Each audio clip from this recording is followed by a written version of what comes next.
ಉಪಸ್ಥಿತರಿರುವಂತ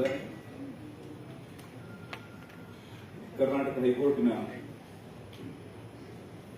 ಮಾನ್ಯ ನ್ಯಾಯಾಧೀಶರಾದಂಥ ಆತ್ಮೀಯರಾದಂಥ ಶ್ರೀ ದೇವದಾಸ್ ಅವರೇ,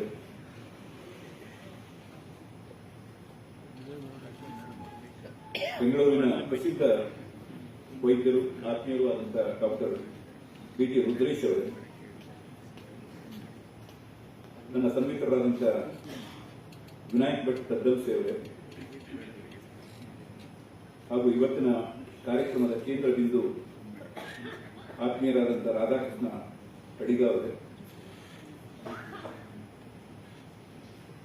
ವೇದಿಕೆಯ ಮುಂಭಾಗದಲ್ಲಿರುವಂತಹ ಎಲ್ಲ ಬ್ರಾಹ್ಮಣ ಕಾಫಿ ಬಾರಿನ ನೆಚ್ಚಿನ ಗ್ರಾಹಕರೇ ಹಾಗೂ ಅಡಿಗರ ಅಭಿಮಾನಿಗಳೇ,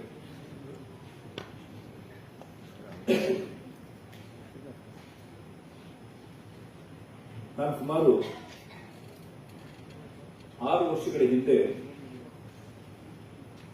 ನಮ್ಮ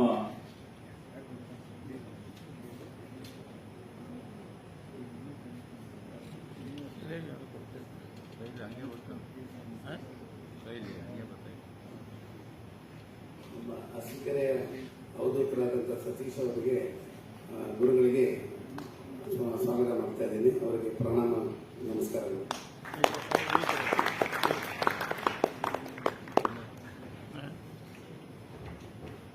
ಸುಮಾರು 6 ವರ್ಷಗಳ ಹಿಂದೆ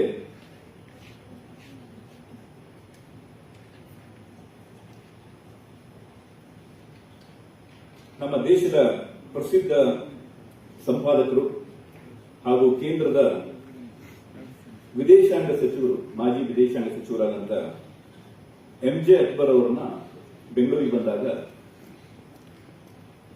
ಅವರು ಹೇಳಿದರು, ಸಾಯಂಕಾಲ ಯಾವುದಾದ್ರೂ ಒಂದು ಒಳ್ಳೆ ಹೋಟೆಲಿಗೆ ಕಾಫಿ ಕುಡಿಲಿಕ್ಕೆ ಹೋಗೋಣ ಅಂತ.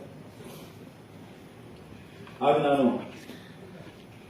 ಬ್ರಾಹ್ಮಣ ಕಾಫಿ ಬಾರ್ ಬಗ್ಗೆ ಅವರಿಗೆ ಸಂಕ್ಷಿಪ್ತವಾಗಿ ಹೇಳಿದ್ದೆ. ಆಗ ಅವರು ಆಯ್ತು ಆಗಿದ್ರೆ ಹೋಗಿ ಬರೋಣ ಅಂತ ಹೇಳಿದರು.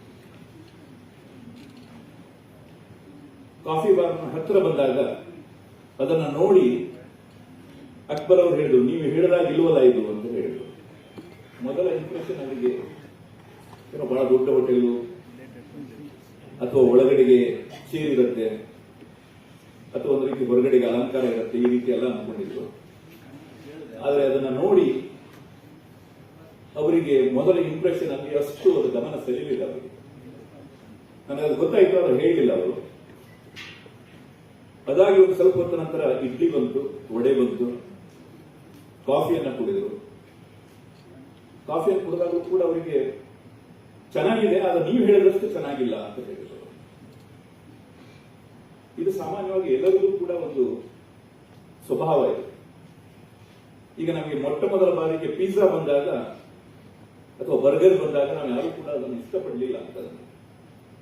ನೀವು ಯಾವುದೇ ಒಂದು ಆಹಾರವನ್ನ ನೀವು ಇಷ್ಟಪಡಬೇಕು ಅಂತಂದ್ರೆ ಅದಕ್ಕಿಂತ ಮುಂಚೆ ನಮ್ಮ ನಾಲಿಗೆಯ ಮೇಲೆ ಈ ಟೇಸ್ಟ್ ಬಡ್ಗಳು ಹುಟ್ಕೊಂಡಿರಬೇಕಾಗುತ್ತೆ, ರುಚಿ ಗ್ರಂಥಿಗಳು ಹುಟ್ಕೊಂಡಿರಬೇಕಾಗುತ್ತೆ. ಆ ರುಚಿ ಗ್ರಂಥಿಗಳು ಹುಟ್ಕೊಂಡ ನಂತರ ನಮಗೆ ಆ ರುಚಿ ಗ್ರಂಥಿಗಳು ಒಂದು ರೀತಿ ಸೆಳೆಲಿಕ್ಕೆ ಶುರುವಾಗುತ್ತೆ. ಇಲ್ಲಿಗೆ ಹೋಗ್ಬೇಕು, ಇದರ ತಿನ್ಬೇಕು, ಇದರ ಕುಡಿಬೇಕು ಅಂತ ನಮ್ಗೆ ಅನ್ಸುತ್ತೆ. ನಾನು ಈ ಉದಾಹರಣೆಯನ್ನು ಕೊಟ್ಟೇವೆ. ಬಹುಶಃ ನಿಮಗೆ ಆ ಟೇಸ್ಟ್ ಬಡ್ಗಳೇನು ಹುಟ್ಕೊಂಡಿಲ್ಲ. ಬಹುಶಃ ಇದು ಮೊದಲ ಸಲ ನೀವು ಕುಡಿದಿದ್ದೀರಿ. ನನಗೆ 2ನೇ ಸಲ ಬಂದು ಸುಮಾರು ಒಂದು 6 ತಿಂಗಳ ನಂತರ 2ನೇ ಸಲ ಬಂದು ಆಗ ನಾನೇ ಕೇಳಿದೆ, ಸರ್ ಬ್ರಾಹ್ಮಣ ಕಾಫಿ ಬಾರಿಗೆ ಹೋಗೋಣ. ಆಯ್ತು ಹೋಗಿದ್ರೆ ಹೋಗೋಣ ಅಂತ ಹೇಳಿದ್ರು. ಹಾಗೂ ಕೂಡ ಇಡ್ಲಿ ವಡೆ ಮತ್ತು ಕಾಫಿ ಸೇವನೆ ಆಯಿತು. ಅವಾಗ ಅವರಿಗೆ ಒಂದು ಸ್ವಲ್ಪ ಹೌದು ಚೆನ್ನಾಗಿದೆ ಇದು ಅಂತ ಹೇಳಿದ್ರು. ಆ 6 ವರ್ಷಗಳಿಂದ ಇಲ್ಲಿ ತನಕ ಸುಮಾರು ಒಂದು 10 ಸಲ ಬಂದಿರಬಹುದು. ಪ್ರತಿ ಸಲವೂ ಕೂಡ ಬಂದಾಗ ಈಗ ಬ್ರಾಹ್ಮಣ ಕಾಫಿ ಬಾರಿಗೆ ಹೋಗೋಣ ಅಂತ ಅವರೇ ಕೇಳ್ತಾರೆ. ನಾನು ಇನ್ನೊಂದು ಸಲ ಹೇಳಿದೆ, ಇಲ್ಲ ಈ ಒಂದೇ ಎಲ್ಲ ಬೇರೆ ಕಡೆ ಹೋಗೋಣ ಅಂತ ಹೇಳಿದ್ರು. ಇಲ್ಲ ಬೇಡ, ಬ್ರಾಹ್ಮಣ ಕಾಫಿ ಬಾರಿಗೆ ಹೋಗೋಣ ಅಂತ. ಅಂದ್ರೆ ಈಗಾಗಲೇ ಅವರಿಗೆ ಆ ಟೇಸ್ಟ್ ಬಡ್ಗಳು ಅಲ್ಲಿ ಹುಟ್ಕೊಂಡಿದೆ. ಇಲ್ಲಿ ಇರುವಂತಹ ಈಗ 40 ವರ್ಷದಿಂದ ಸನ್ಮಾನ್ಯ ದೇವದಾಸ್ ಅವರು ಕೂಡ ಹೇಳ್ತಾ ಇದ್ರು, ಅವರು ಇಂದಿರಾನಗರದಲ್ಲಿ ಇದ್ರೂ ಕೂಡ ಇಡ್ಲಿ ವಡೆ ಮತ್ತು ಕಾಫಿಯನ್ನು ಕುಡಿಲಿಕ್ಕೆ ಅಂತ ಅವರು ಈಗಲೂ ಕೂಡ ಇಲ್ಲಿಗೆ ಬರ್ತಾರೆ.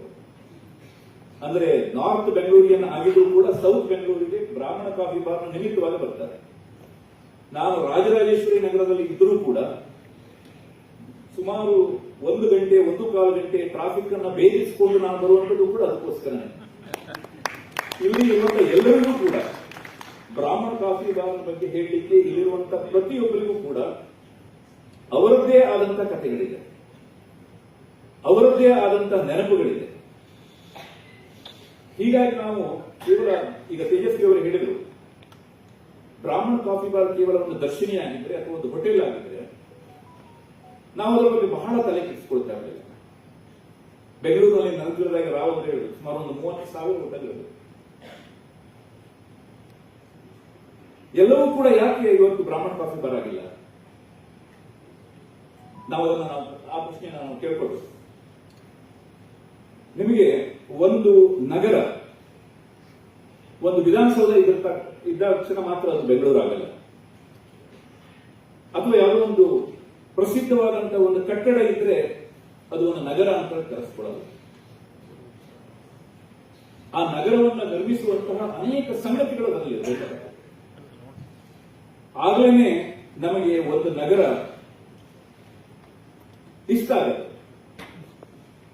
ಇವತ್ತು ಬೆಂಗಳೂರನ್ನ, ಅದರಲ್ಲೂ ಕಾಫಿ ಬಾರ್, ಬ್ರಾಹ್ಮಣ ಕಾಫಿ ಬಾರನ್ನ ಒಂದು ಕಲ್ಚರ್ ಸೆಂಟರ್ ಅಥವಾ ಅವರು ಹೇಳಿದ ಎಪಿ ಸೆಂಟರ್ ಅಥವಾ ಹೆರಿಟೇಜ್ ಸೆಂಟರ್ ಅಥವಾ ಒಂದು ಐಕನ್, ಒಂದು ಹೆಗ್ಗುರುತು ಅಂತ ನಾವು ಯಾಕೆ ಗುರುತಿಸ್ತೀವಿ ಅಂತಂದ್ರೆ ಅದು ಅನೇಕ ಕಾರಣಗಳಿಂದ. ನಾವಲ್ಲಿ ಇಡ್ಲಿ, ವಡೆ, ಖಾರಾಬಾತ್, ಕೇಸರಿಬಾತ್ ಇದರ ಜೊತೆಗೆ ನಮ್ಮ ಅನೇಕ ಜನರ ಒಂದು ಕೂಡುತಾಣ ಆಗಿದೆ. ನಮ್ಮ ಅನೇಕ ಜನರ ನೆನಪುಗಳನ್ನ ನಾವಲ್ಲಿ ಹಂಚಿಕೊಂಡಿದ್ದೇವೆ ಆ ಜಾಗದಲ್ಲಿ. ಹೀಗಾಗಿ ನಮ್ಮ ನೆನಪುಗಳು ಕೂಡ ಅಲ್ಲಿ, ನಮ್ಮ ಹೊಟ್ಟೆಯ ಜೊತೆಗೆ ನಮ್ಮ ಮನಸ್ಸು ಕೂಡ ತಂಪಾಗಿದೆ. ಹೀಗಾಗಿ ನಮಗೆ ಇವತ್ತಿಗೂ ಕೂಡ ಕಾಫಿ ಬಾರ್ನಲ್ಲಿ ಹೋಗಿ ಹೊಟ್ಟೆ ತುಂಬಿದ್ರೂ ಕೂಡ ಒಂದು ಕಾಫಿ ಕುಡಿಯೋಣ ಅಥವಾ ಒಂದು ಅರ್ಧ ಇಡ್ಲಿ ತಿಂದು ಬರೋಣ ಅಂತೇಳಿ ಯಾಕೆ ಅನ್ಸತ್ತೆ ಅಂತಂದ್ರೆ ಈ ಕಾರಣದಿಂದ. ಇವತ್ತು ಬೆಂಗಳೂರಿಗೆ ಯಾರೇ ಬರಲಿ, ನಾನು ಸುಮಾರು ಏನಿಲ್ಲ ಅಂತಂದ್ರೆ ಒಂದು 100ಕ್ಕೂ ಹೆಚ್ಚು ಜನರನ್ನ ನಾನು ಅಲ್ಲಿ ಇಂಟ್ರೊಡ್ಯೂಸ್ ಮಾಡಿದ್ದೆ. ಬಂದವರೆಲ್ಲರೂ ಕೂಡ ಕಾಫಿ ಬಾರ್ಗೆ ಹೋಗುವಂಥದ್ದು, ಅಲ್ಲಿ ಕೆಲವು ಸಮಯವನ್ನು ಕಳೆಯುವಂಥದ್ದು ನಮ್ಮೆಲ್ಲರಿಗೂ ಕೂಡ ಒಂದು ರೀತಿ ಸಹಜವಾದಂತಹ ಒಂದು ಚಟುವಟಿಕೆ ಆಗಿದೆ. ನನಗೆ ಇವತ್ತಿಗೂ ಕೂಡ ಚೆನ್ನಾಗಿ ಗೊತ್ತಿದೆ ನನಗೆ ಯಾಕೆ ಕಾಫಿ ಬಾರ್ ಯಾಕೆ ನನಗೆ ಇಷ್ಟ ಆಗುತ್ತೆ ಅಂತಂದ್ರೆ, ನನ್ನ ಬದುಕಿನ ಒಂದು ಗತಿಯನ್ನು ಕೂಡ ಬದಲಿಸಿದ್ದು ಬ್ರಾಹ್ಮಣ ಕಾಫಿ ಬಾರ್. ನಾನು ಮೊಟ್ಟ ಮೊದಲ ದಿವಸ ಬೆಂಗಳೂರಿಗೆ ಬಂದ 1989 ಜೂನ್ 16ನೇ ತಾರೀಕು ಶುಕ್ರವಾರ. ನಾನು ಆ ದಿವಸ ಬೆಂಗಳೂರಿಗೆ ಬಂದೆ. ಶಂಕರಪುರಂದಲ್ಲಿ ಶಂಕರ ಸ್ಕೂಲ್ ಆಫ್ ಕಲ್ಚರ್ ಅನ್ನುವಂತ ಒಂದು ಹಾಸ್ಟೆಲ್ ಅಲ್ಲಿ ಉಳ್ಕೊಂಡಿದ್ದೆ. ಕಾಫಿ ಬಾರ್ನಲ್ಲಿ YMK ಅವರು ತಿಂಡಿ ತಿಂತಾ ಇದ್ರು.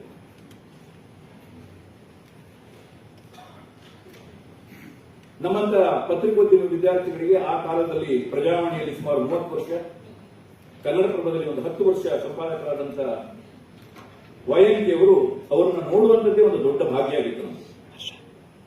ಅವರು ಅಲ್ಲಿ ಕಾಫಿಯನ್ನ ಕುಡಿತಾ ಇದ್ರು. ನಾನು ಬಹಳ ಅನುಮಾನ ಮಾಡಿ ನನ್ನ ಪರಿಚಯವನ್ನು ನಾನು ಮಾಡಿಕೊಂಡೆ ಅವರ ಹತ್ರ ಹೋಗಿ. ಆಗ ಅವರು ಕಾಫಿ ಬಾರ್ ಬಗ್ಗೆ ಹೇಳಿದ್ರು. ಯಾಕೆ ನೀವು ಕಾಫಿ ಬಾರಿಗೆ ಬರಬೇಕು ಅನ್ನುವಂಥದ್ರ ಬಗ್ಗೆ ಒಂದು 10 ನಿಮಿಷ ಹೇಳಿದ್ರು. ಕೊನೆಗೆ ನಾನು YMK ಅವರನ್ನ ನೋಡಬೇಕು ಅನ್ನುವಂತ ಒಂದು ಕಾರಣಕ್ಕಾಗಿ ಪ್ರತಿ ದಿವಸ ಅಲ್ಲಿಯ ಕಾಫಿ ಬಾರಿಗೆ ನಾನು ಹೋಗ್ತಾ ಇದ್ದೆ. ಕೊನೆಗೆ ಒಂದು ದಿವಸ ಬಹಳ ಧೈರ್ಯ ತುಂಬಿಕೊಂಡು, ಸರ್ ನಾನು ಬೆಂಗಳೂರಿಗೆ ಬಂದಿದ್ದೀನಿ, 8 ತಿಂಗಳಾಯಿತು, ನನಗೆ ಕೆಲಸ ಸಿಕ್ಕಿಲ್ಲ, ನನಗೆ ದಯವಿಟ್ಟು ನನಗೊಂದು ಕೆಲಸವನ್ನು ಕೊಡಿ ಅಂತೇಳಿ ಅವ್ರ ಹತ್ರ ಹೇಳಿದೆ ನಾನು. ಅವರು ಮರುದಿವಸ ನಮ್ಮ ಮನೆಗೆ ಬಂದು ಭೇಟಿ ಮಾಡಿ ನಿಮ್ಗೆ ನೌಕರಿ ಕೊಡ್ತೀನಿ ಅಂತ ಹೇಳಿದ್ರು. ನಂತರ ಮರುದಿವಸ ಹೋದ ನಂತರ ನನಗೆ ಕನ್ನಡ ಪ್ರಭದಲ್ಲಿ ಒಂದು ಅವಕಾಶವನ್ನು ಕೊಟ್ಟರು. ಅದಕ್ಕೆ ಕಾರಣ ಕಾಫಿ ಬಾರ್. ನನಗೆ ಅದನ್ನ ವೈಎನ್ಪಿಯವರು ಸುಮಾರು 30 ವರ್ಷಗಳ ತನಕನೂ ಹೇಳ್ತಾ ಇದ್ರು.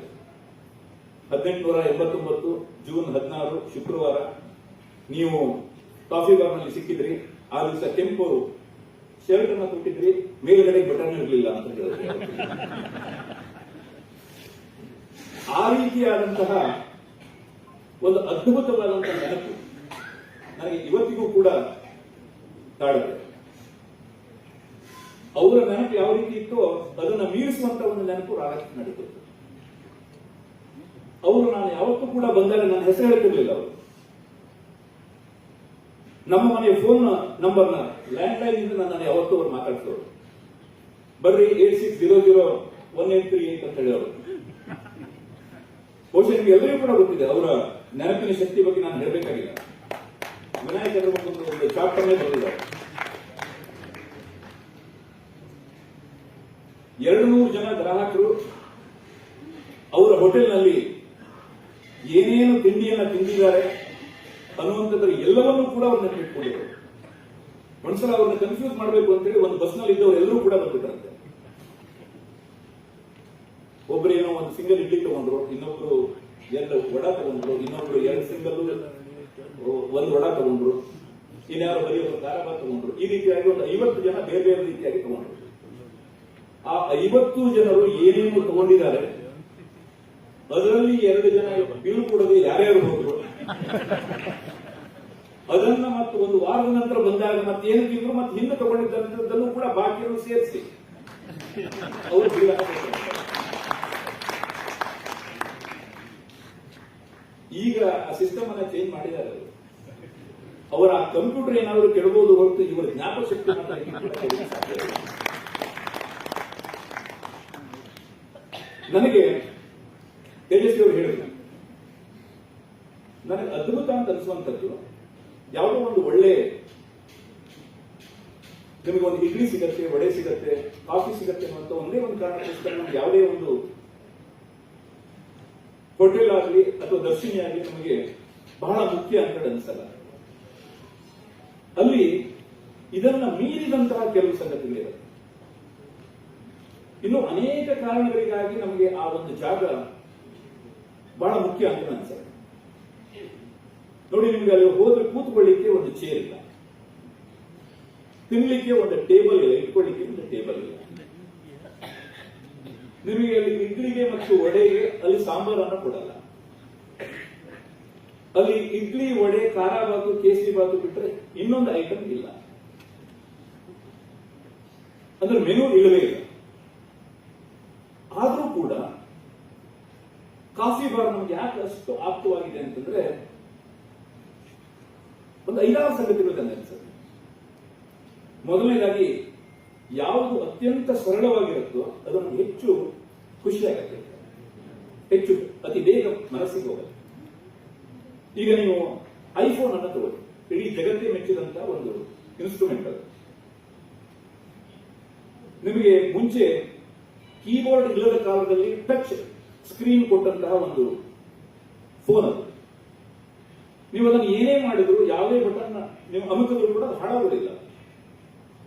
ಅದು ಕಂಪ್ಯೂಟರ್ ನಮ್ಗೆ ಯಾಕೆ ಇಷ್ಟ ಆಯಿತು ಅಂತಂದ್ರೆ, ನೀವು ಕಂಪ್ಯೂಟರ್ನಲ್ಲಿ ಏನೇ ಮಾಡಿದ್ರು ಕೂಡ ಅದು ಹಾಳಾಗಲ್ಲ. ಅಥವಾ ನೀವು ಅದರಲ್ಲಿ ಎಷ್ಟೇ ಜ್ಞಾನವನ್ನು ತುಂಬಿದ್ರೂ ಕೂಡ ಕಂಪ್ಯೂಟರ್ ವೇಟ್ ಜಾಸ್ತಿ ಆಗಲ್ಲ. ನೀವು ಕಂಪ್ಯೂಟರ್ನಲ್ಲಿ ಒಂದು 100 ಪುಸ್ತಕವನ್ನು ನೀವು ಡೌನ್ಲೋಡ್ ಮಾಡಿ ಅದರಲ್ಲಿ ಫೀಡ್ ಮಾಡಿದ್ರು ಕೂಡ ಅದು ವೇಟ್ ಜಾಸ್ತಿ ಆಗಲ್ಲ. ಕಂಪ್ಯೂಟರ್ ಹಾಳಾಗೋದಿಲ್ಲ.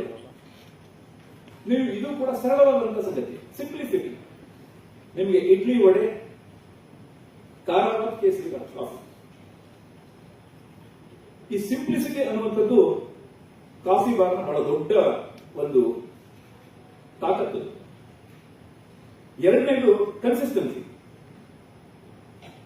ಇಂಗ್ಲಿಷ್ ನಲ್ಲಿ ಒಂದು ಮಾತಿದೆ, if something is good no need to change it. ನೀವು ಯಾವಾಗಲೂ ನಿಮಗೆ ಒಳ್ಳೆಯದು ಇದ್ದರೆ ಅದನ್ನು ಬದಲಿಸಬೇಕಾದಂತ ಅಗತ್ಯ. ನಿಮ್ಮ ಅಜ್ಜಿ ತುಂಬಾ ಚೆನ್ನಾಗಿ ಕಾಫಿ ಮಾಡ್ತಾ ಇದ್ರು ಅಥವಾ ತುಂಬಾ ಚೆನ್ನಾಗಿ ಸಾಂಬಾರ್ ಮಾಡ್ತಾ ಇದ್ಲು, ಸಾರು ಮಾಡ್ತಾ ಇದ್ಲು ಅಂತಂದ್ರೆ ನಾನು ಏನೋ ಅದನ್ನ ಬದಲಾವಣೆಯನ್ನ ತರಬೇಕು ಅನ್ನುವಂತ ಕಾರಣದಿಂದ ಅದನ್ನ ಅದು ಫಾರಿನ್ ಇಂದ ಯಾವುದೋ ಹೊಸ ಒಂದು ಮಸಾಲೆಯನ್ನ ತಂದು ಚೇಂಜ್ ಮಾಡಬೇಕಂತ ಅಗತ್ಯ ಇಲ್ಲ. ಒಳ್ಳೇದಿದ್ರೆ ಅದನ್ನು ಹಾಗೆ ಕಾಪಾಡಿಕೊಳ್ಳುವಂಥದ್ದು, ಅದರ ಕನ್ಸಿಸ್ಟೆನ್ಸಿಯನ್ನ ಮೇಂಟೈನ್ ಮಾಡುವಂಥದ್ದು ಬಹಳ ಮುಖ್ಯ.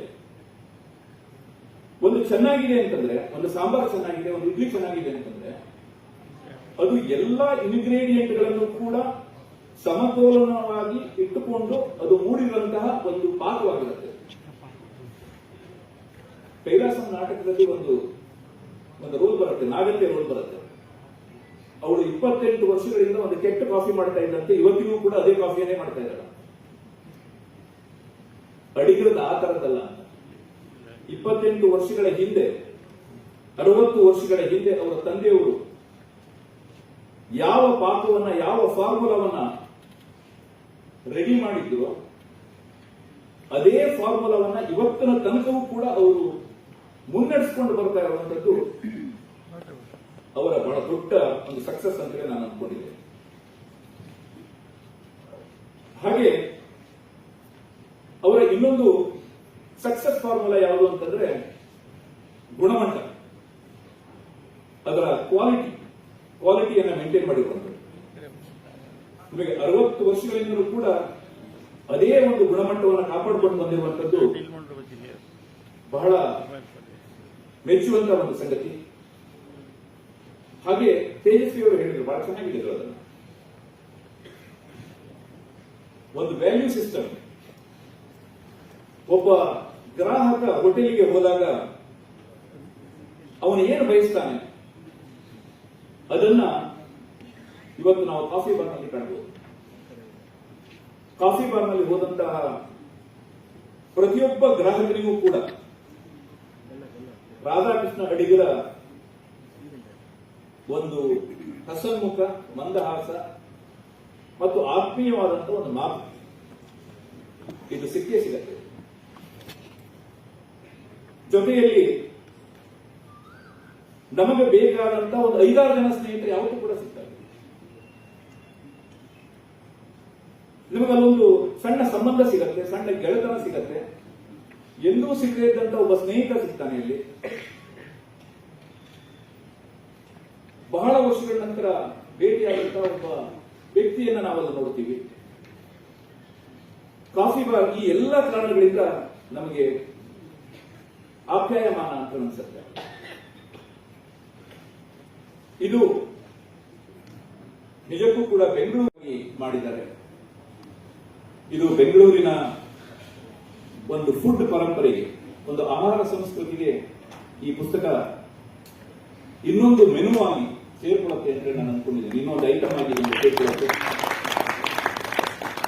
ಹೀಗಾಗಿ ನಾನು ನಿಮ್ಮೆಲ್ಲರ ಪರವಾಗಿ ಹಾಗೂ ವೈಯಕ್ತಿಕವಾಗಿ ವಿನಾಯಕ್ ಭಟ್ ತದ್ದಲ್ಸಿ ಅವರನ್ನ ಅಭಿನಂದಿಸಲಿಕ್ಕೆ ನಾನು ಇಷ್ಟಪಡ್ತೀನಿ. ಇಲ್ಲದೆ ಹೋಗಿದ್ರೆ ಇದು ಹಾಗೆ ಒಂದು ಹೊರಟೋಗ್ತಾ ಇತ್ತು, ಒಂದು ಪರಂಪರೆ ಹಾಗೆ ಹೊರಟೋಗ್ತಾ ಇತ್ತು, ದಾಖಲೆ ಮಾಡದೇನೆ ಹಾಗೆ ಹೊರಟೋಗ್ತಾ ಇತ್ತು. ಹಾಗೆ ನಿಮಗೆ ಇನ್ನೊಬ್ಬ ವ್ಯಕ್ತಿ, ಅವರ ಬ್ರದರ್ ಇದ್ದಾರೆ, ವಾಸುದೇವ್ ಅಡಿಗರಿದ್ದಾರೆ, ಪಾಕಶಾಲೆ ಸುಮಾರು 40 ಹೋಟೆಲ್ಗಳನ್ನು ಅವರು ಮಾಡಿದ್ದಾರೆ. ಬಹುಶಃ ಈ ಪುಸ್ತಕವನ್ನು ಮುಗಿಸಿದ ನಂತರ ನಿಮಗೆ ಇನ್ನೊಂದು ಅಸೈನ್ಮೆಂಟ್ ಕೊಡಬೇಕು. ಹಾಗೆ ಬೆಂಗಳೂರಿನ ಹೋಟೆಲ್ ಉದ್ಯಮದಲ್ಲಿರುವಂತಹ ಅನೇಕ ಜನ ಮಹನೀಯರು ಇವತ್ತಿನ ಈ ಸಭೆಯಲ್ಲಿದ್ದಾರೆ. ಎಲ್ಲರಿಗೂ ಕೂಡ ಒಂದೊಂದು ದೊಡ್ಡ ದೊಡ್ಡ ಸಾಹಸ.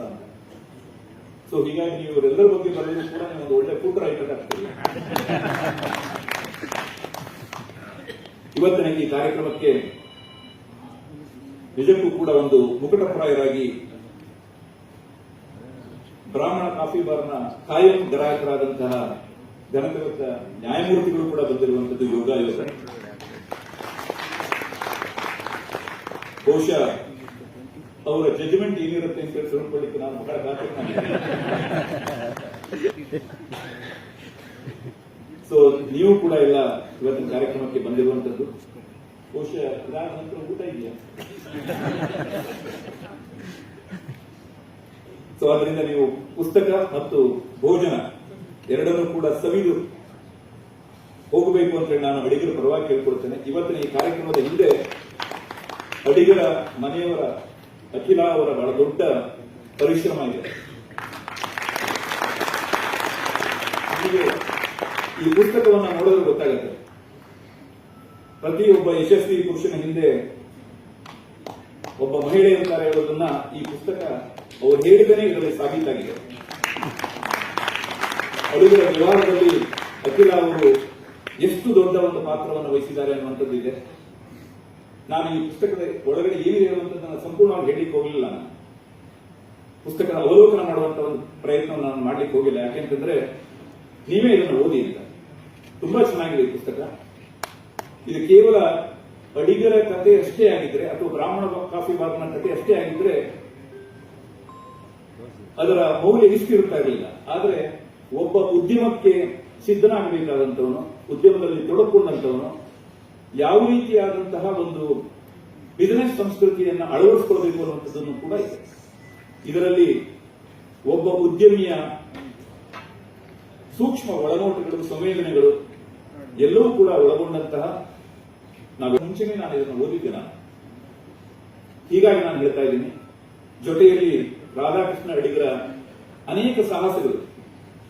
ಒಂದ್ಸಲ ಈ ಪುಣ್ಯಾತ್ಮ ಅಮೆರಿಕಕ್ಕೆ ಹೊರಟುಬಿಟ್ಟಿದ್ರು.